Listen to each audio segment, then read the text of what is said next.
What up, peoples? You already know Big Lou tapping back in with what it do with Big Lou NFCR 2, baby. And so this is a really little short video, man. I'm over here letting the dogs run around and play, but actually I'm at a local park, so I tied them up. I tied them up, but enough where they can reach each other and play around a little bit. But I got Daisy right here with me, sitting next to me. As you can see her right there, she's chilling. She likes to be at my feet, um, which is a excellent sign. That's the difference when I tell people between a male and a female. This is what a female does, and the male will do that over there. You know what I'm saying? He'll be protective too, but there's nothing like the female. The female will be protective with everybody in the house, but she'll have that one that she's just, you know what I'm saying? And so she, like with the kids, she loves the kids, but then if I get out the vehicle for whatever reason and I leave her in the car, she's worried about where's he going, what's he doing, you know. And it's not about this; it's in a protection type of way. But anyways, it's just gonna be a little short video about having a celly that for whatever reason it's not clicking between you and that person. You guys ain't meshing. You guys are not compatible. You know what I'm saying? So I'm gonna give a couple of examples of that from my personal experience. So I had a celly one time. Uh, he didn't have nothing, and he was a little bit older than me at that time. We were in our 30s. This was in 2011. No, 2012. I got there in October. It was October 29th, 2012. I got there that time. Um, and I left on, let me think for 1 second. I left in March of 2013. I'm trying to remember the day I got there. I think it was March 13th, March 11th, something like that, 2013. Anyways, so the celly I got, I switched sales because I was in there with a youngster, and I just didn't think that he was, like I had a nice pair of Jordans that I had took with me. They were the Jordan ones. I hadn't worn them, and I would keep them under the bed. Keep in mind, people's I'm in reception center, so I used to keep them under the bed, in my bag, property bag, and I just felt that if anybody ever tried to run in the cell, that this dude ain't gonna, basically he's not gonna back him even his own self up, let alone back me up or back up. As far as like, some people. What I mean by that is this: say somebody has an issue with somebody, they might owe them or something. Okay, the way it's supposed to be is that person that's owed isn't supposed to just run up in that dude's cell and take whatever he wants because he owes them. Now it could happen, it has happened, but what I'm saying is, by you being celled up with somebody, that other cat, that the cat that's owed the money, he should have enough respect and decency not to do something like that, not to rush up in your cell where potentially they could be taking some of your stuff and not even knowing it or realizing it. So that's a reason why things are done more in a diplomatic deal when it comes to communication. And so I switch up and I move in with this cat, man, and keep in mind the reception center in Tracy is the old type. It's old, right? And we still got the click light bulbs, and the light is on the top rack. So what I mean by rack is the top bunk. It's hanging. It's the light's hanging. It's got the chain. You know what I'm saying, like that. Anyways, this cat used to. This is just a little bit of it. He used to sleep all the way till count time. And count time, you have to get up and show that you're alive. That was about 4:30, between 4:30, 5 o'clock. It was one of those times. And the reason I say that is because I've been to different institutions. Well, and that's not nationwide. That's a statewide count. So in other words, until all the prisons are accounts clear at that time, it'll be not there would be no movement, and all the counts called into control, and then control calls it into Sacramento, and all the other prisons in California call in their counts, and then it's cleared as one, as a totality, right? And so sometimes they'll call count at 4. I've been in places where it's 4:30, and I've been in places it's 5 o'clock. So it just depends. But yeah. So um, so he used to stay asleep all the way until then. And then keep in mind, he wasn't a cat that stood up all night and slept in. That's why he slept so late. Nah, this dude would literally wake up at 4 o'clock for count, and then we go eat dinner about 5:36. So he'd get up, dress for that, and then come back. I mean, excuse me. And then by the time the night was over, he'd be going to bed like 10 o'clock, 10:30. Because keep in mind, the last count's at 9 o'clock at night. The last count's at 9 o'clock at night, which is when first, second, third watch is about to go off shift, and first watch is about to come. Hey, and so they do a count at 9 o'clock. That's when they do the bar lock, and that's when it's officially okay to kick your shoes off with your peoples. There'll be internal rules with your peoples, and that was one of the rules with us, that you had to be suited and booted from 5:30, 6 in the morning until bar lock, which is about 9 o'clock, 9:30, 9 o'clock. And so anyways, this cat used to, after the final count, he would go to sleep like within an hour. So it wasn't like he was sleeping. He was like in depressed or something, and he was just sleeping. But anyways, so let me get to the what ended up being issues here. So like I said, he wasn't going to the store. I was going the full pool, what you're allowed to go in reception center, which is $110 a month.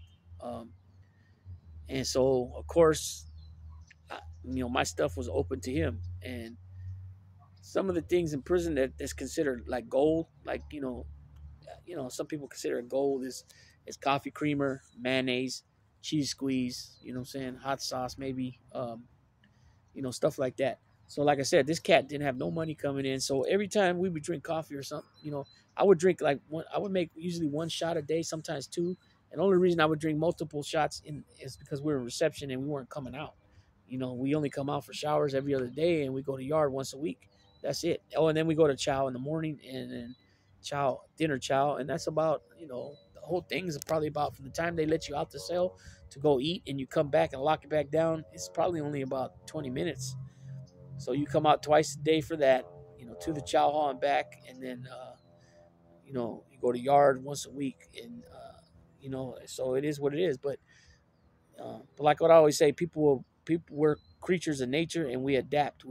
We adapt very well to whatever our surroundings are. And so even though you're stuck in the cell like that, and you only come out for like, Monday through Sunday on a regular basis for child movements, you're talking about less than an hour on both child movements. And then you go, depending on what side of the building you're on, you go to showers on either Monday, Wednesday, Friday, or Tuesday, Thursday, Saturday, depending if you're on the odd side, the east side or the west side of the building. This is in reception center. And so anyways, when I would make a shot of coffee, this dude would make it be known. He would you guys know how the coffee creamer on the actual container, it'll show a cup of coffee with you can tell the coffee has creamer in it. It's real light. So this guy tells me, oh, this is how I like my coffee. And I tell him, well, when you pay for your own creamer, if you want it that color, then you can have it that color. And I used creamer, but I didn't put that much. Mine still had, a little black to it. I mean, it wasn't completely like this picture on the creamer bottle was like, I mean, it looked like a little bit like brown milk, like chocolate milk kind of. It wasn't really. And so anyways, that was one thing he used to overdo. Then when it comes to brushing our teeth, he put literally on the toothbrush this fat all the way across the toothpaste. Again, wasn't his toothpaste. He wasn't bringing nothing to the table.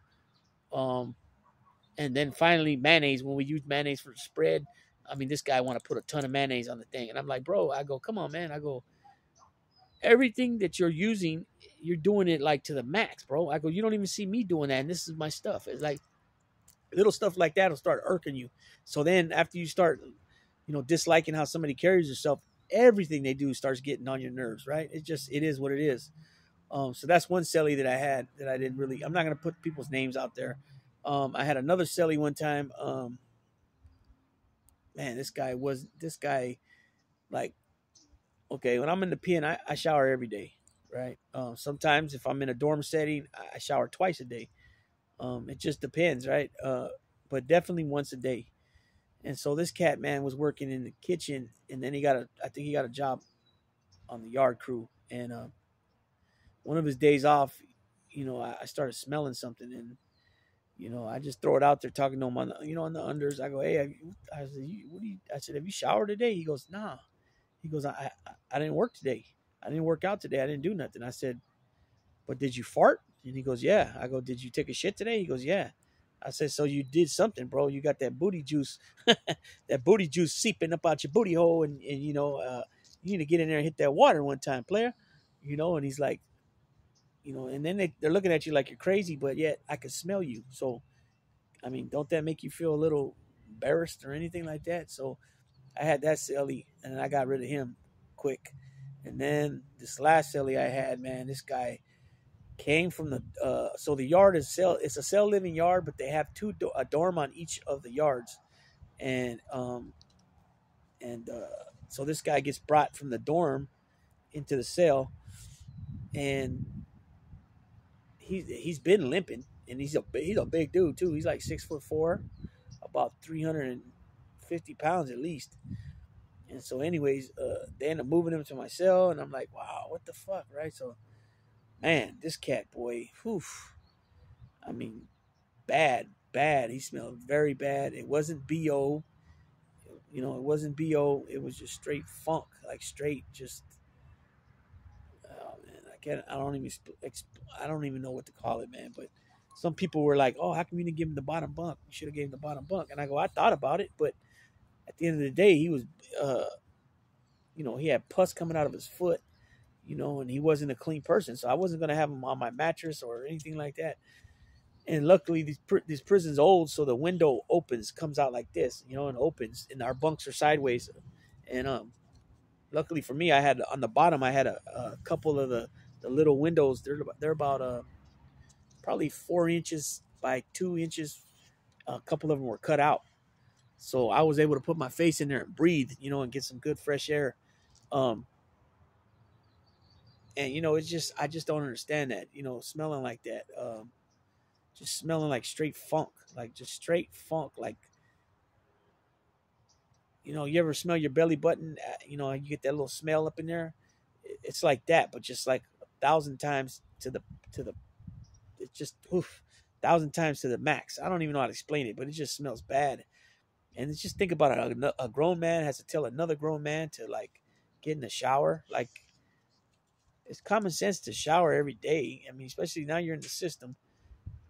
I don't understand that, right? I don't understand that, but nonetheless, I had a certain program when we go to chow in the morning.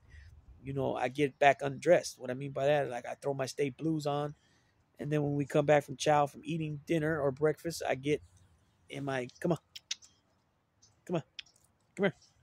I get in my I take my come here. Hang all tangled up. Okay, sit. Come here. Sit down.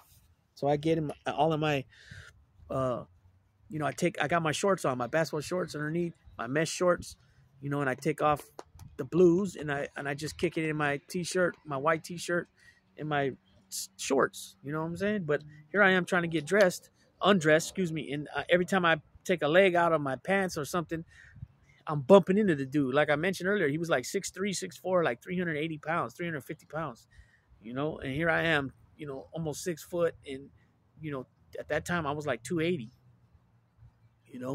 And like I said, every time I take a hand out, arm out, we're hitting each other, and I'm like, bro, this ain't gonna work, dude. I said, you're gonna have to move, man. You know what I mean? And that wasn't even the real issue. The real issue was the hygiene, man. It's like, it's embarrassing. I would be embarrassed if somebody came up to me and said, hey, bro, you need to get in that shower. And this type of shit happens all the time in jail and not really prison, but jail, definitely jail, because you figure you got people coming in off the streets every day, whatever they're doing out there, ripping and running. This is if they're not even homeless. If they're just, speed freaks and shit, they're, cranksters, they're out there, doing it big, and then you got the people that come in that are homeless, so, they got all that funk built up, right? And so like a jail like Santa Rita, Alameda County Jail, when you're in the dorm areas, it's mandatory that you have to get in the shower. Not only your people's, but whoever's there pushes the issue for you to get in the shower. And that has to do with the fact that, it could be 3 days that you're laying on the floor, laying on the concrete slabs in the holding tanks, which we call the bullpen, and people call this bullpen therapy. Sometimes it can take up to 2-3 days to get to a bed. You know what I mean? That's if it's a really, really, really busy weekend. You know what I'm saying? Or busy day. You know, so that's definitely jacked up. Um, that's a jacked up deal there. You know, it's never took me that long to get into a bed. It took me once or twice up to 12 hours to get in a bed, 14 hours, which by that time you're tired, you want to lay down. You know what I mean? Never happened to me with 3 days though, but I've seen guys like going to court on like a Monday morning and seeing a guy up there in the front and me knowing him, and then they'll be like, "Oh fuck, I've been here since I've been here since Saturday," you know, because they're waiting to get to a bunk, you know, waiting to get housed. And that particular place, Alameda County Jail, Santa Rita, works very slow, very slow. So you know what I mean. But anyways, people, that's just a little story, little couple of stories of 3 cellies that I had that really weren't that were really fucked up stories. I mean, as far as the, you know, like I said, once you get a little dislike for somebody, it just everything gets, you know, everything they do after that just really gets on you. You know, gets irks the shit out of you.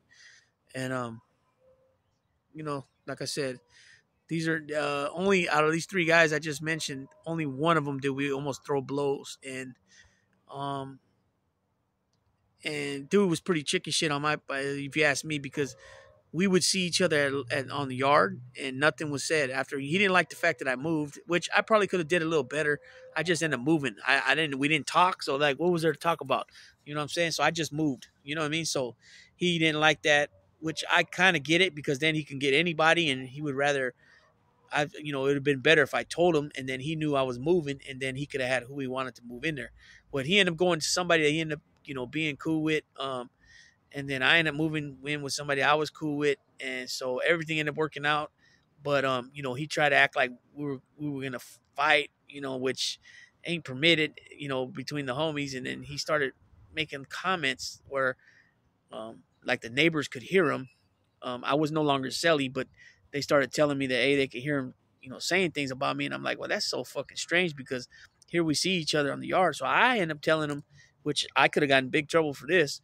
I end up telling him like, okay, well, what's the fucking problem, bro? You got a fucking issue because I moved, but you know, here we are, we're seeing each other on the yard. You ain't got nothing to say, but now you want to be making comments where the Celly, you know, our neighbors can hear it. You know, I said we could put a medical slip in, me and you, and we can get it over there. You know, and he never acted on it. And like I said, I'm glad because we would have got in trouble for that at that time. You know what I mean? So, but yeah, like I said, it's just a few little stories. Everybody have a.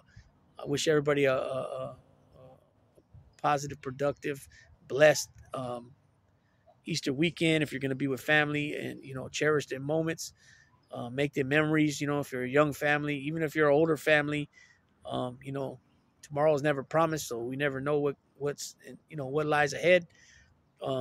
So enjoy those moments. You know what I'm saying? With that being said, I'm gonna go ahead and tap on out, and you'll probably catch me on I don't know. I'm thinking about maybe going live here shortly. I'll probably go live before this video even gets posted.